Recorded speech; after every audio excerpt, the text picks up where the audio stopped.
Travis didn't know what made this plan different. He could say it was a risk that could just make everything worse, but he could also say that about his last few plans. Hell, he did say that about his last few plans. But this one felt like even more of a risk somehow. He was gambling that he wasn't going to run into complete sociopaths. Or at least, he was hoping the average person wasn't as callous as he thought the average sociopath to be.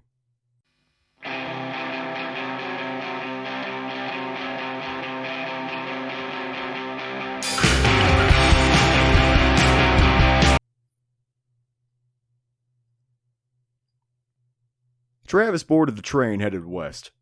He felt weird taking the train, almost like he was living in the Victorian era and there wasn't a more modern method of transportation. But where he was going was too far to drive and too near to fly, so he was going to have to try National Rail. Travis shoved his bag in the shelf and took his seat by the window, and then a guy sat down next to him in the aisle seat and immediately started setting up a music playlist on his phone. He looked pretty occupied. Of course, as soon as this other guy sat down, Travis remembered he had brought a book to read during the 4-hour ride. Well, Travis couldn't bother the guy now to go get it. Well, he could, it was possible, but Travis wasn't going to let himself. He liked looking out the window anyway. And for about half an hour, that's all Travis did. He wanted to follow along with the map on his phone to see where they were exactly, but he was paranoid about his battery dying. He had a charger with him, of course, but it was in his bag.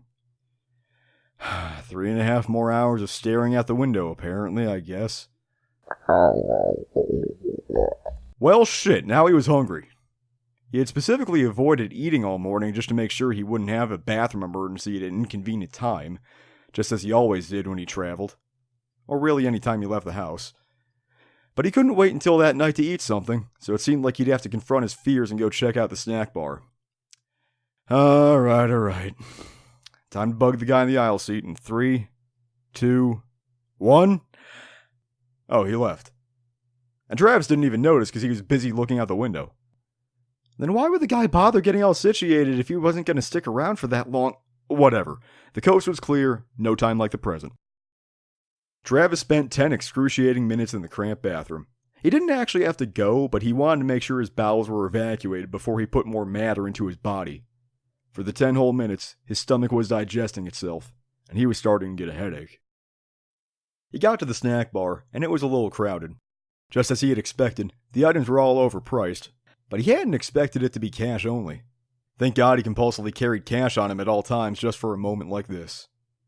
Travis grabbed some chicken wrap thingy out of a cooler and took a spot in line.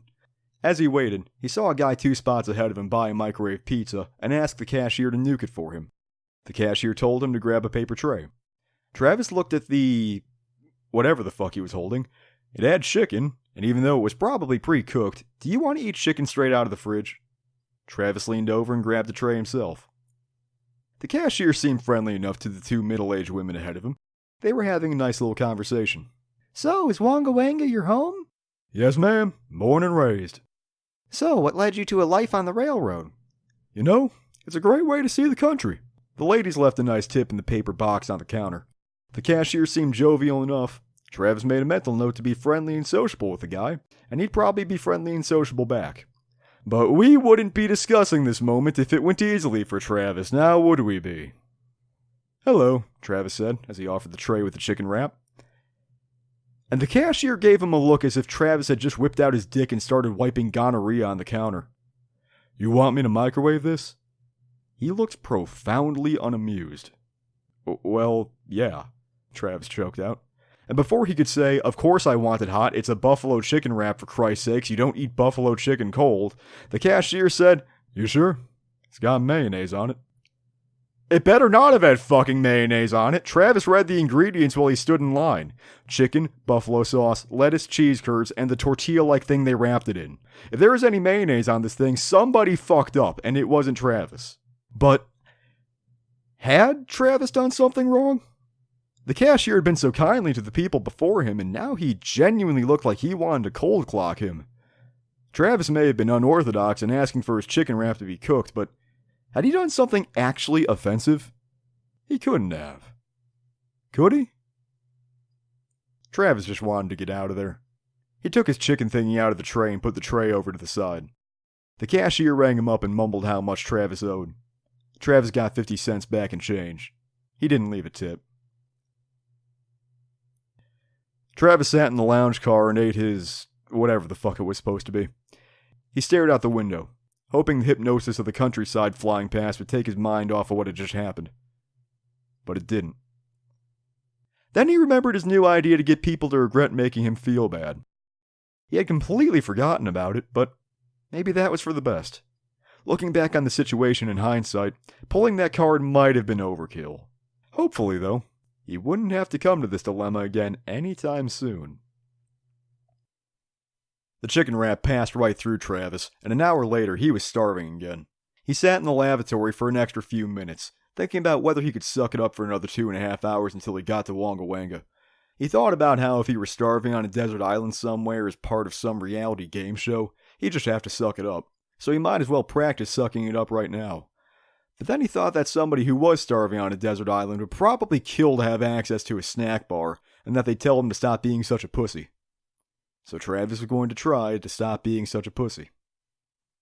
When he walked down the stairs to the snack bar, he saw the cashier was scrolling on his phone, sitting down at a table outside the Nook. The guy glanced up at Travis. Without a word, he went back into the Nook and took his place behind the counter. Travis felt like he needed to hurry up and get in and out of there, not take his time browsing. He knew a lot of people would tell him to take as long as he needed and assert his right to be in a space that he paid to be in. But Travis thought, nah, this guy was the employee and Travis was just a guest in his space. He knew that anybody who'd ever worked in customer service in their life would probably be on the cashier's side. Okay, picking something quick. Anything that needed microwaving was out for obvious reasons. Come on, pick. Fuck it, bag of chips, salt flavored, perfect, whatever. As he went over to the counter, the train shook and they both had to grab onto something to keep their balance, as did a few other people who were walking in just as it happened. And Travis thought if the cashier was in this moment of weakness, maybe Travis could have the power to shift the tone. It wasn't the funniest joke ever, but it was just a bit of irony to lighten the mood. It's almost as though we're in a moving vehicle.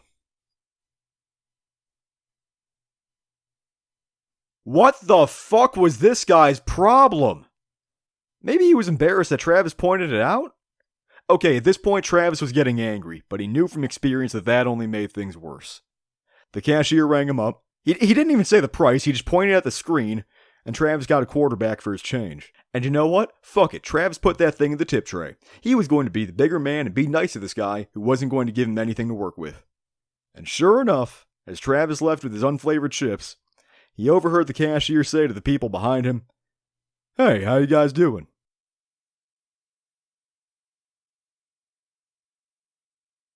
Like shit, what was he supposed to do? Being nice didn't work, matching the guy's energy didn't work, and as much as Travis would have loved to have pulled out the crabman technique, he was stuck in a confined space with this guy, so it's not like Travis could permanently scare him away. Plus they might throw him off the train if they thought that Travis was actually crazy. Should he just try his new idea? If he could sell it, only the meanest motherfuckers on planet Earth would still give him a hard time after that. But could he sell it? Hopefully. He can make it the last hour without starving. Nope. That bag of chips did not accomplish anything. Nope. Alright. Time to be brave. Time to be brave. He wasn't going to improve unless he challenged himself. Fortune favors the bold. Travis walked into the snack bar, trying not to make eye contact, just trying to... What, you again? Well, that was fast. Showtime.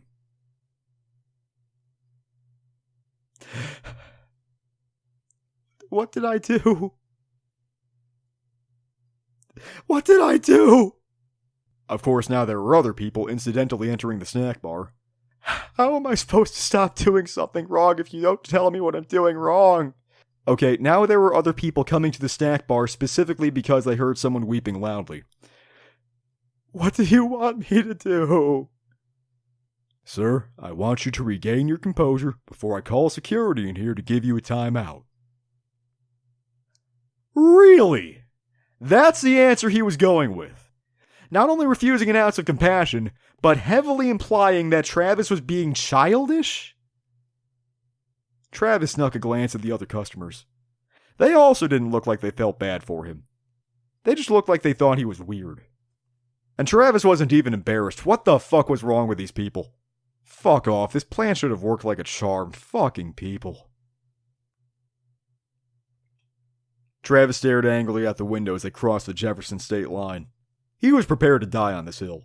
A dozen people walked in on him crying his eyes out and not knowing what caused it, and not a single one of them assumed there was a good reason for it. And the cashier never even broke his poker face. If there was one good thing to come out of this, it was that despite not spending any more money on food, Travis wasn't hungry anymore. Hey man, you alright? The guy with the headphones was back. Yeah, why do you ask? Well, I just saw you crying your eyes out at the snack bar. Oh, shit. Well, you need to practice talking to people, so here goes nothing. I mean, I was just losing my mind because the cashier was being so freaking cold to me when he seemed to be cool with everybody else. How do you mean? He would greet other people friendly enough, but he wouldn't even say a word to me, even when I was trying to be friendly with him. I mean, if you were there, you probably heard me say, "What did I do wrong?" Well, maybe you didn't do anything wrong. Maybe you just, I don't know, maybe you look like somebody he knows who he doesn't like. You're saying this like you think I should be okay with that. I mean, yes and no. Sometimes you just gotta be mature and accept that some people have harder lives than you. Sometimes that splashes on you and you just gotta accept it because you don't know what they're going through. So it's immature to not accept other people taking their frustration out on me because their lives may or may not be harder than mine. No, but it is immature to think that crying your eyes out is going to make people feel bad for you.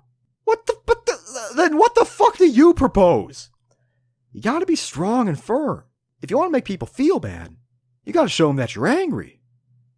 Oh no, you did. I'm angry at you right now. It doesn't seem to be changing your mind. Because your anger doesn't seem to be very confident. You seem to be angry from a place of insecurity. If you want people to feel bad for making you feel bad, you need to show people you're angry and willing to challenge them, and that you're confident enough that they shouldn't want to challenge you back. I've tried being angry and confident. Before, it didn't work then, it just made people angrier. Maybe they could tell that you were angry because you were insecure. Maybe they were right to make you feel bad. And you know what? If I made someone feel bad and they were angry at me, I wouldn't feel bad. I would just think that they were an asshole who deserved to feel bad if they skipped straight to being angry with me. But if they felt sad when I made them feel bad, I'd witness their humanity and then I'd feel bad. I'm treating others the way I'd want to be treated, alright? Does that make me evil? It makes you evil that you could hurt somebody and then tell them to their face that they deserved it when they protest. And it makes you evil that you need to see the people you hurt look weak before you can empathize with them. What the fuck? Did you vote for Smith? Travis was tempted to lie and say yes just to see what this guy would do. But he had a more pressing question. What the fuck does that have to do with anything? You seem like a Smith supporter. Fuck it, all in. Why are you doing this to me? Yeah, we can't have this conversation. You voted for Smith. And he left. One thing was for sure. Travis had a lot to think about.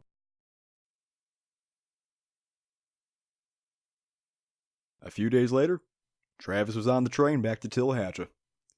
He was feeling sad, feeling mad, and feeling basically everything except for glad.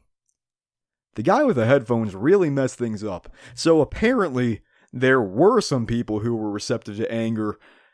If it was a confident anger?